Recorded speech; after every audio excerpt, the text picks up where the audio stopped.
역대하 1장에서 4장입니다.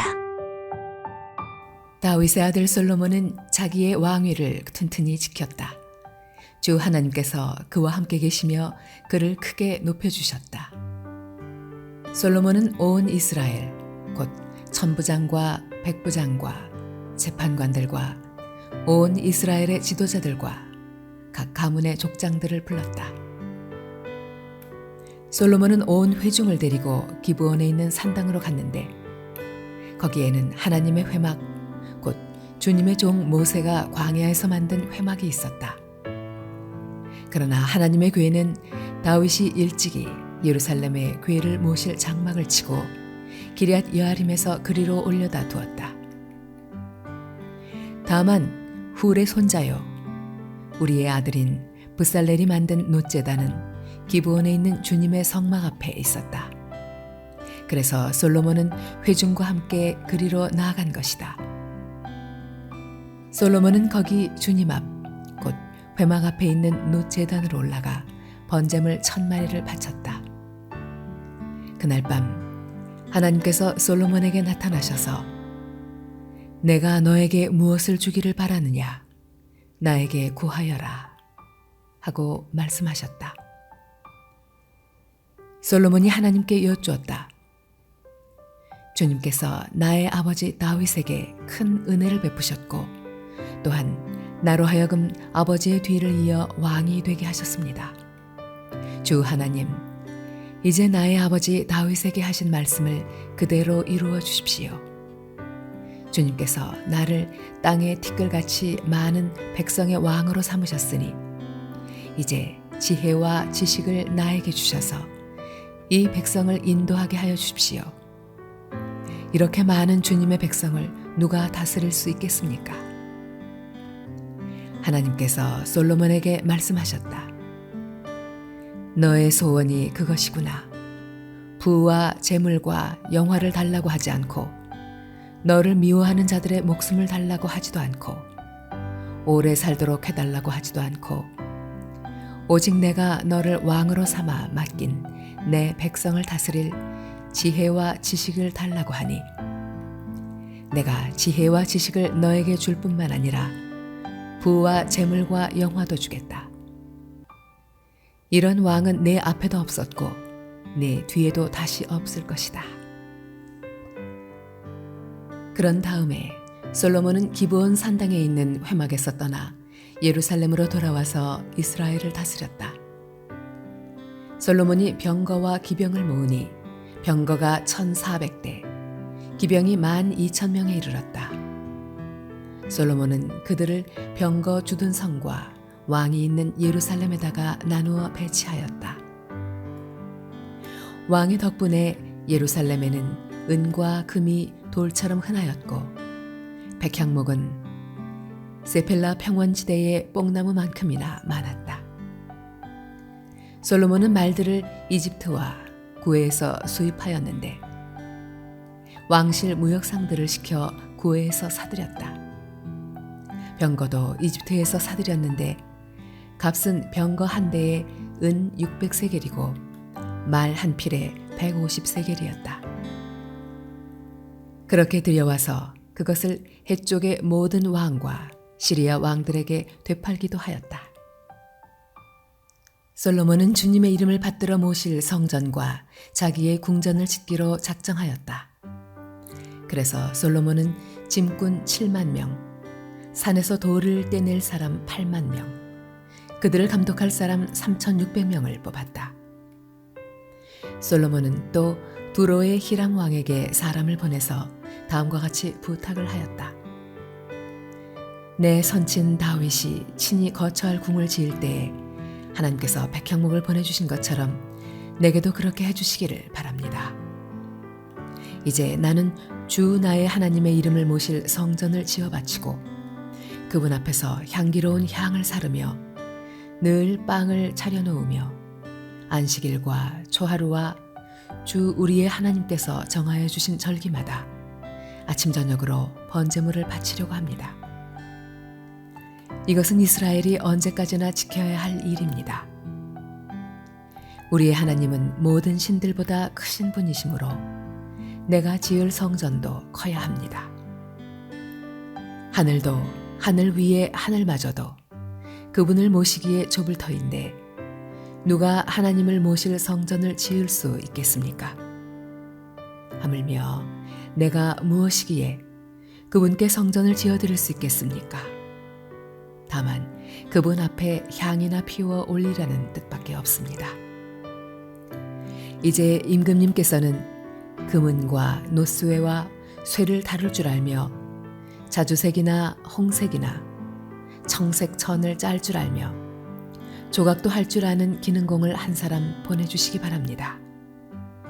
그러면 그가 여기 유다와 예루살렘에 있는 나의 기능공들을 데리고 일할 것입니다. 그들은 내 선친 다윗께서 훈련시켜둔 사람들입니다. 또 레바논에서 백향목과 잣나무와 백단목도 보내주시기 바랍니다. 임금님께서 나무를 잘 베는 기술자들을 거느리고 있음을 내가 잘 알고 있습니다. 내 부하들도 그들과 함께 일할 것입니다. 내가 크고 화려한 성전을 지으려고 하니 제목을 많이 준비해 주시기 바랍니다. 나무를 베는 벌목꾼들에게는 양곡을 주겠습니다. 밀가루 2만 섬, 보리 2만 섬, 포도주 2만 말, 기름 2만 말을 임금님의 일꾼들에게 주겠습니다. 두로의 히람 왕이 솔로몬에게 회신을 보냈다. 주님께서 그 백성을 사랑하셔서 그들을 왕으로 세우시고 그들을 다스리게 하셨습니다. 히람의 글은 다음과 같이 이어졌다. 하늘과 땅을 만드신 주 이스라엘의 하나님께서는 찬양을 받으실 분입니다.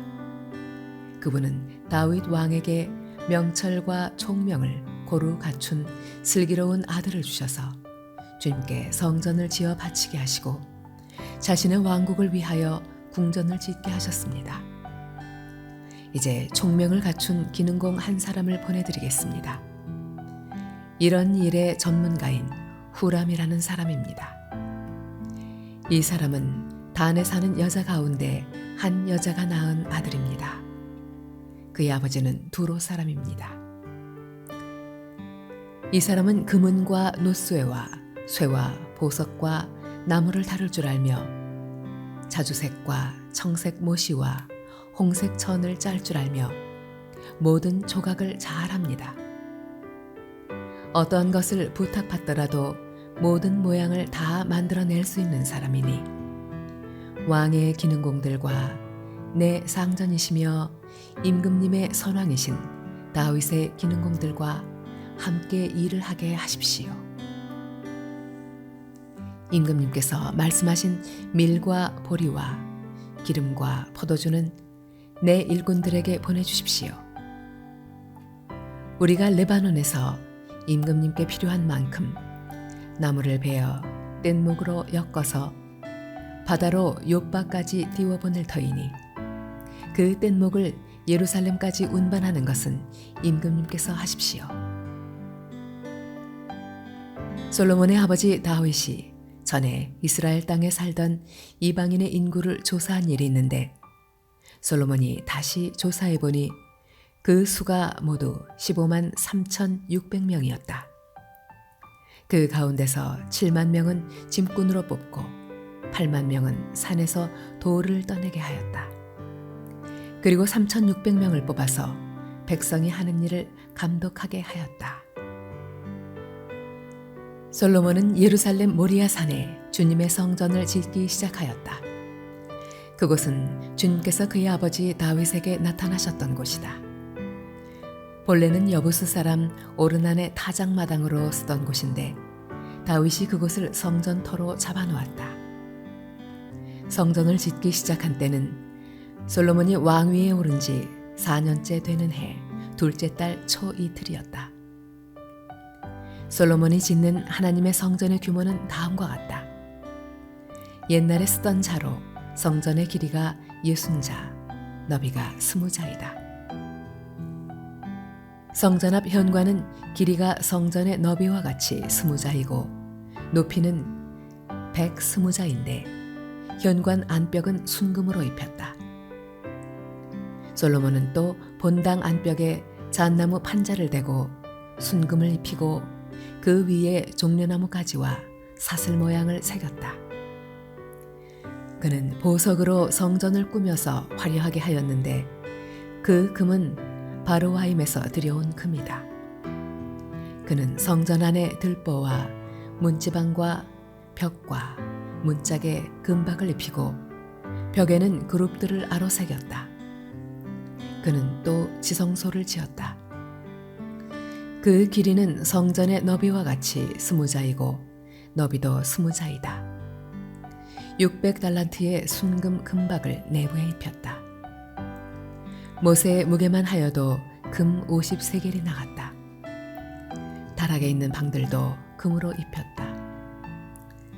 그는 지성소 안에 2개의 그룹 형상을 만들어 놓고 금으로 입혔다. 2 그룹이 날개를 편 길이를 서로 연결시키면 20자이다. 첫째 그룹의 한쪽 날개의 길이는 5자인데 그 끝이 성전 벽에 닿고 다른 쪽 날개 역시 그 길이가 5자인데 그것은 다른 그룹의 날개에 닿았다. 둘째 그룹의 한쪽 날개 길이 역시 5자인데 그 끝이 성전 벽에 닿고 다른 쪽 날개 역시 그 길이가 5자인데 그것은 첫 번째 그룹의 날개에 닿았다. 이 그룹들이 날개를 편 길이를 서로 연결시키면 20자이다. 그룹들은 성전 본관 쪽을 바라보고 서 있었다. 그는 또 청색 실과 자주색 실과 홍색 실과 가는 배로 휘장을 짜고 그 위에 그룹들의 모양을 수놓았다. 성전 앞에는 높이 35자짜리 기둥들을 세우고 그것들의 꼭대기에는 5자 높이의 기둥머리를 얹었다. 그는 또 목걸이 모양의 사슬을 만들어서 2 기둥머리에 두르고 석류 모양 100개를 만들어서 그 사슬에 달았다. 이렇게 그는 성전 본관 앞에 2 기둥을 세웠는데 하나는 오른쪽에 다른 하나는 왼쪽에 세웠다. 오른쪽에 세운 것은 야긴이라고 부르고 왼쪽에 세운 것은 보아스라고 불렀다. 솔로몬이 노스로 제단을 만들었는데 그 길이가 20자이고 너비가 20자이고 높이가 10자이다. 그 다음에 후람은 또 노쇠를 부어서 바다 모양 물통을 만들었는데 그 바다 모양 물통은 그 지름이 10자, 높이가 5자, 둘레가 30자이고 둥근 모양을 한 물통이었다. 그 가장자리 아래로는 돌아가면서 노쇠로 만든 황소 모양이 있는데 이것들은 노쇠로 바다 모양 물통을 만들 때에 2줄로 부어서 만든 것이다. 또한 12마리의 노쇠의 황소가 바다 모양 물통을 떠받치고 있는데 3마리는 북쪽을 바라보고 3마리는 서쪽을 바라보고 3마리는 남쪽을 바라보고 3마리는 동쪽을 바라보고 서 있는데 등으로 바다 모형을 떠받치고 있었다. 황소는 모두 엉덩이를 안쪽으로 향하고 있었다. 그 노쇠로 된 바다 모양 물통의 두께는 손 너비만 하였다. 그 테두리는 나리꽃 봉오리 모양으로 잔에 테두리처럼 둥글게 만들었다. 그 용량은 물을 3,000말 정도 담을 수 있는 것이었다. 솔로몬은 또 씻을 물을 담는 대야 10개를 만들어서 5은 오른쪽에 두고 5은 왼쪽에 두어 번제물을 씻는 데 사용하게 하였다. 그러나 바다 모양 물통에 담긴 물은 제사장들이 씻을 물이었다. 그는 또 금 등잔대 10개를 규격대로 만들어서 본당 안에 두었는데 5은 오른쪽에 5은 왼쪽에 두었다. 그는 또 상 10개를 만들어서 본당 안에 두었는데 5은 오른쪽에 5은 왼쪽에 두었다. 그는 또 금쟁반 100개를 만들었다. 그는 또 제사장의 뜰과 큰 뜰을 만들고 큰 뜰 대문에는 문짝들을 만들어서 달고 노쇠를 입혔다. 바다 모양 물통은 성전의 오른쪽, 동남쪽 모퉁이에 두었다. 후람은 또 솥과 부삽과 대접을 만들었다. 이렇게 후람은 솔로몬 왕이 하나님의 성전에다가 해 놓으라고 시킨 모든 일을 마쳤다. 그가 만든 것들은 기둥과 그 두 기둥 꼭대기에 얹은 둥근 공 모양을 한 기둥머리 둘과 그 두 기둥 꼭대기에 있는 공 모양을 한 기둥머리에 씌운 그물 2개와 기둥 꼭대기에 있는 공 모양을 한 기둥머리에 씌운 각 그물에다가 2줄로 장식한 석류 400개를 만들었다. 또 그가 만든 것은 받침대와 받침대 위에 놓을 대야와 바다 모양 물통 1개와 그 바다 모양 물통 아래에 받쳐놓은 황소 모양 12개와 솥과 부삽과 고기 갈고리였다. 이런 일의 전문가인 후람이 주님의 성전에서 쓸 것으로 솔로몬에게 바친 모든 기구는 광택나는 노쇠로 만든 것들이었다. 왕은 이 기구들을 숫꽃과 스레다 사이에 있는 요단 계곡에 진흙에 부어서 만들게 하였다. 솔로몬이 이 모든 기구를 너무나 많이 만들었으므로 여기에 사용된 노쇠의 무게는 아무도 모른다. 솔로몬이 또 하나님의 성전 안에다가 둘 기구를 만들었으니 곧 금 제단과 빵을 늘 차려놓는 상들과 지성소 앞에 규례대로 켜놓을 순금 등잔들과 등잔대들과 순금으로 만든 꽃 장식과 등잔과 부집게와 순금으로 만든 심지 다듬는 집게와 대접과 숟가락과 불 옮기는 그릇과 성전 어귀 곧 성전의 맨 안쪽 지성소의 문짝들과 성전 본관의 문짝들이었다. 이 문짝들도 금으로 입혔다.